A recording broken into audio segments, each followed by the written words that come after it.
হয়ে গেছে আমার সুন্দর চিকেন চাপ। একবারে টকবক করে ফুটছে, তেলগুলো ভেসে উঠেছে। আর মাঝে কিন্তু চিকেনটা যখন সিদ্ধ হয়ে গিয়েছিল, সেই সময় কিন্তু আমি যেহেতু টক দই দিয়ে ম্যারিনেট করা আছে, অল্প একটু চিনি দিয়ে দিয়েছি। দিয়ে আবার আমি চাপা দিয়ে রেখেছিলাম। যে দেখো, এইবার আমার চিকেন চাপ কিন্তু রেডি। রুটি, পরোটা, নানের সঙ্গে এটাকে কিন্তু সার্ভ করা যাবে খুব ভালো মতো।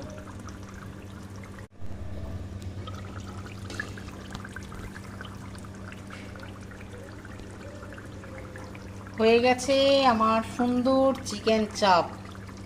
একবারে টকবক করে ফুটছে, তেলগুলো ভেসে উঠেছে। আর মাঝে কিন্তু চিকেনটা যখন সিদ্ধ হয়ে গিয়েছিল, সেই সময় কিন্তু আমি যেহেতু টক দই দিয়ে ম্যারিনেট করা আছে, অল্প একটু চিনি দিয়ে দিয়েছি।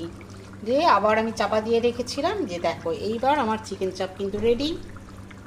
রুটি, পরোটা, নানের সঙ্গে এটাকে কিন্তু সার্ভ করা যাবে খুব ভালো মতো।